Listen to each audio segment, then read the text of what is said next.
With a record-breaking grand launch of the Vivo X200 Pro here in Malaysia, this phone is looking to be one of the hottest devices this generation, right? Well, I've been using the Vivo X200 Pro for about 2 to 3 weeks now, and I have quite a lot of things to share with you all. Do hit that like and subscribe button because this season, the new generation of flagships, and we are working overtime to test all of these devices to show all of our findings to you. Now let's talk about the design first. The new Vivo X200 Pro is available in a few different colors, but here in Malaysia, we only have either the midnight black or the titanium grey color. They are both in a matte finish, but it's not the rough kind of matte finish. The screen also curves into the frame and has a brushed aluminium finish. So now, let's talk about the screen. It is a 6.78-inch screen with a higher than usual resolution of 2800 by 1260 pixels and also goes up to 120Hz refresh rate.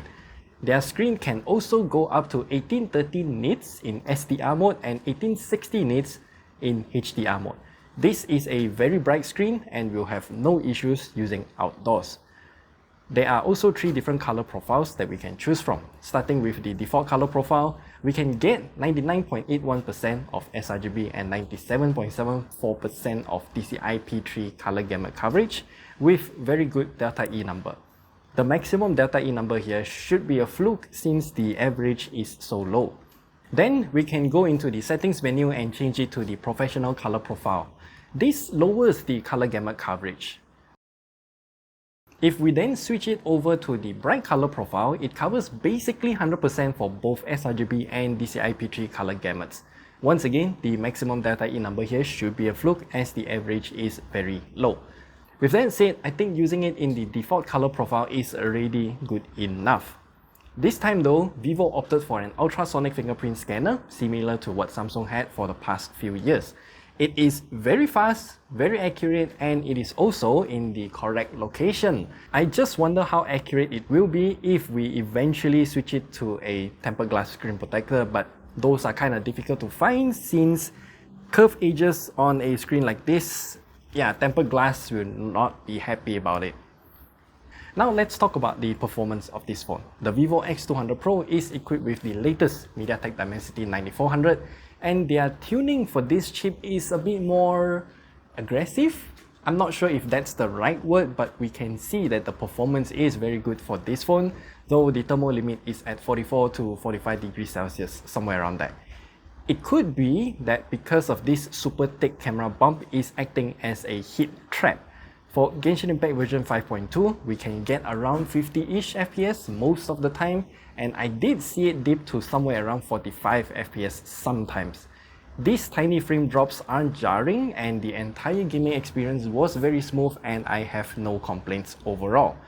The intensive fight in Zenless Zone Zero can make it drop to somewhere around 40 FPS, but again, the overall experience is also very smooth and had no major stutters.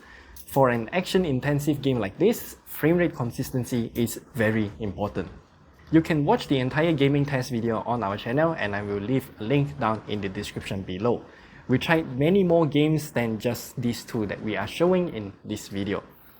For the Vivo X200 Pro, it is now using a battery that Vivo is calling the Blue Volt battery, and they are boasting 838 watt-hours per liter capacity. That's impressive, but for this phone alone, it has an equivalent of 23.04 watt-hours or 6000 mAh battery. In terms of the battery life, we locked it down to 100 nits brightness at the highest refresh rate and highest resolution, then used PCMark battery life test, and it yields 21 hours. 21 hours! This is amazing, and the only time we can see such battery life is from the ROG Phone 9 with the LEDs turned off.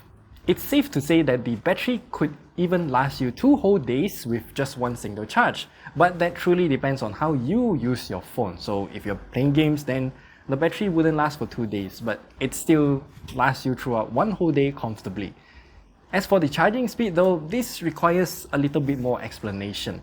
For us here in Malaysia, we have the 90 watts flash charge charger in the box, and it can charge the phone from 15% to completion in about 50-ish minutes with its default settings.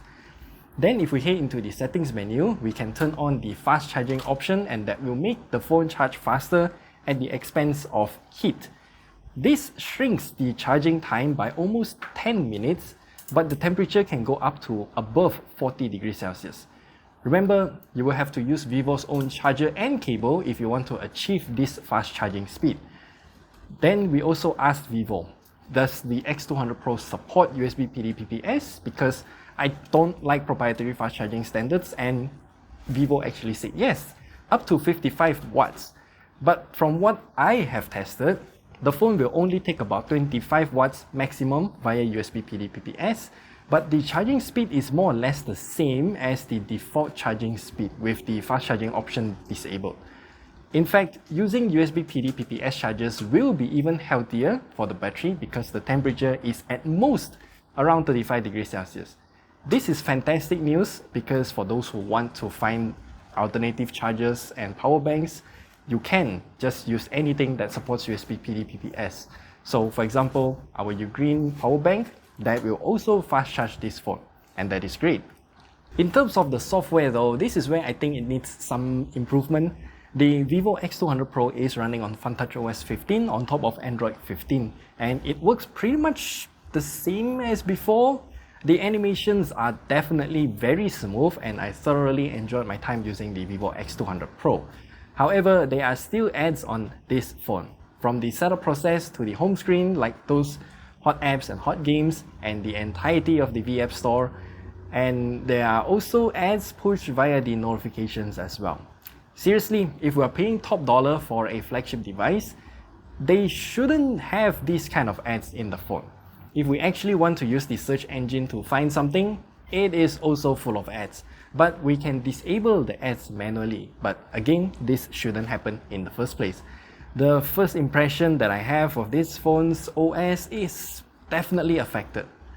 As for the cameras, this Vivo X200 Pro comes with a triple camera setup that is housed within this huge camera bump.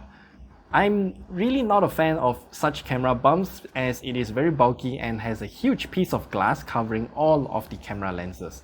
The last circle here is actually not a camera, and it just writes there 200MP, and that is because the main highlight of this phone is the telephoto periscope camera with a 200 megapixel sensor. Now, if we take a look at the pictures taken with this phone, I gotta say, the pictures here look extremely good. It is definitely more vibrant and vivid compared to what I'm seeing with my own eyes, and it has some artificial sharpening as well, especially at 10 times digital zoom shots. All of the pictures I've taken here, both indoors and outdoors, will look great. Even night shots look amazing too, and this is where I realized that the colors are really definitely not what I'm seeing with my own two eyes, but the vibrancy and vividness just make the picture look more alive. We even took pictures of the Vivo X200 Pro grand launch here in Malaysia with this phone. And one thing that stood out to us is the stage mode. You see, stages usually have a bright spotlight around or behind the subject. This stage mode puts a virtual spotlight on the subject alone and darkens everything else. If you see this comparison here, then you will know what I am referring to. By the way, this telephoto camera is actually a tele-macro camera, and it can take some beautiful close-up shots like this. I am beyond amazed what this phone's camera can do. Now, let's also now talk about videography. This Vivo X200 Pro can take videos at either 8K 30fps or 4K 120fps. For this test though, we are taking it at 4K 60fps. By default, I think the stabilization is just not good if I'm going to film and walk at the same time. Seriously, if I'm gonna watch this video for more than 10 seconds, it's gonna make me nauseous. We can then turn on the ultra stabilization mode, which crops the video down and lowers the resolution to 2.8K or 2816 by 1584 in resolution. It looks a whole lot better now, but there are still some jitters. It's much better than before. And a few more things to mention here. The Vivo X200 Pro comes with a USB 3 port at the bottom, making file transfers really quick. However, this port does not support display output, so no screen mirroring over that single cable. It does have a dual SIM card slot, and there is really nothing else worth highlighting in terms of the ports and whatnot. And at the end of the day, should you buy the Vivo X200 Pro, At the price of $4,699, I would say I can recommend this. I'd say yes. It's once again a very good all-rounder package with an emphasis on the camera because I just like the cameras on this phone quite a lot. Thanks to the MediaTek Dimensity 9400, we can also play games with high frame rates and graphical settings on this phone, yet the thermal limit is only at 45 degrees Celsius, which is kind of warm to the touch, and that's about it. The phone also looks and feels great to hold, but I'm not really a fan of this humongous camera bump. Now, at the price of $4,699, it is definitely creeping up to the ultra flagships of the world, and the funtouch OS is also a bit bland and it has a bunch of ads and bloatware that we have to deal with. Flagship phones shouldn't have all of these annoyances. So it is really up to you to decide if this is a good phone or not. We've shown you our findings and the price. If you like it, then go buy one. I will leave you links down in the description for you, and we'll see you guys in the next video. Yeah, goodbye.